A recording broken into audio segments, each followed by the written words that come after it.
Your Majesty, during your speech at the opening session of the World Congress on the Eradication of Illiteracy, held here in Tehran, you put forward an idea which particularly caught the attention of the assembled delegates. It was when you underlined the essential element of human assets in the overall development of the country. And perhaps Your Majesty would be good enough to put forward some of your ideas about this.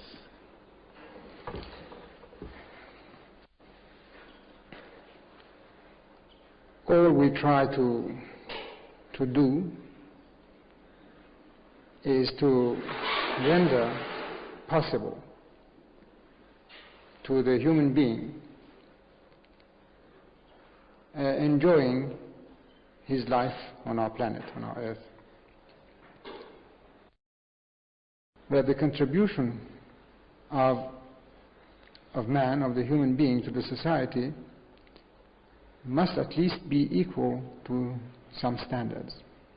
It cannot be lower than acceptable standards to our present life. He might be a worker, he might be an agriculturist, or engage in some other kind of activities, but then he must be a good worker. The agriculturist must know about the new techniques. Otherwise, his production could not match what is required today in our civilization of the human being. In every walk of life, we see the same. To arrive at this goal, we think that it is necessary that this human being must be prepared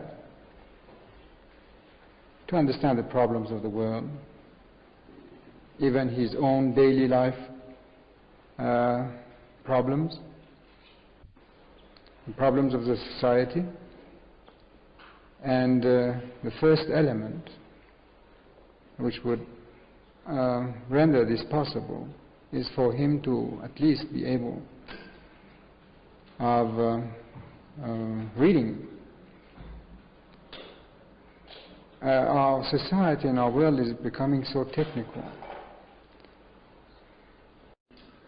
One has got to be educated, trained for every kind of job that one has to do. Naturally, then, we think that first of all it's to combat illiteracy and render possible for everyone, man and woman, to understand the problems that they will confront during their life.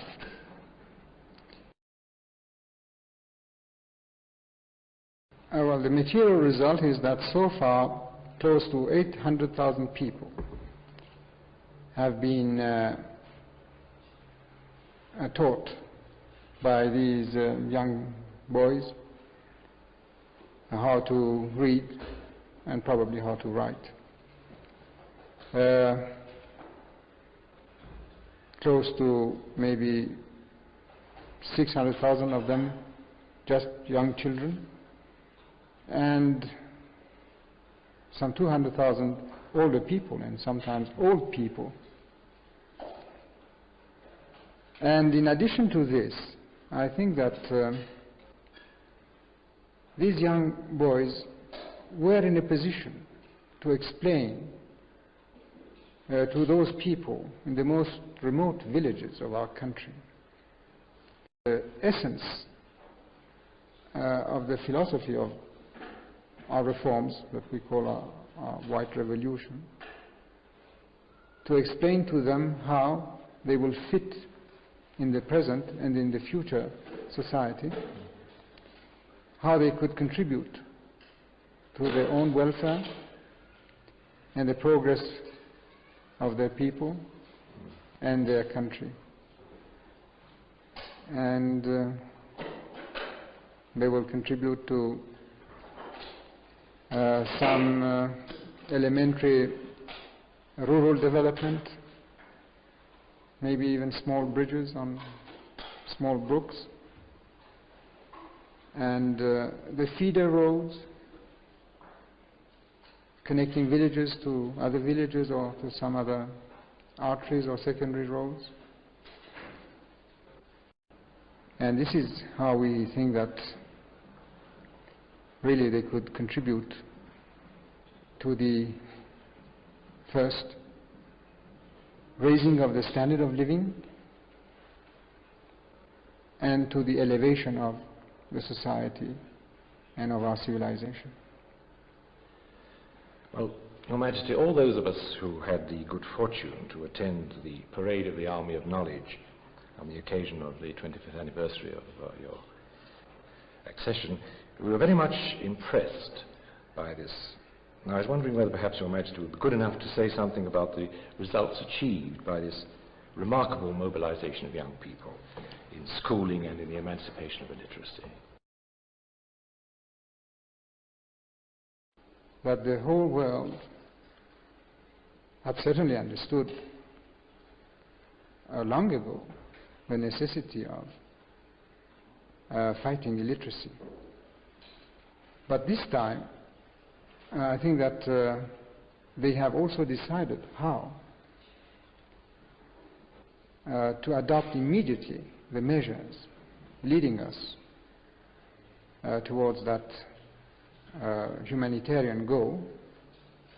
And I am sure that we shall be the witness of a real international cooperation to achieving this wonderful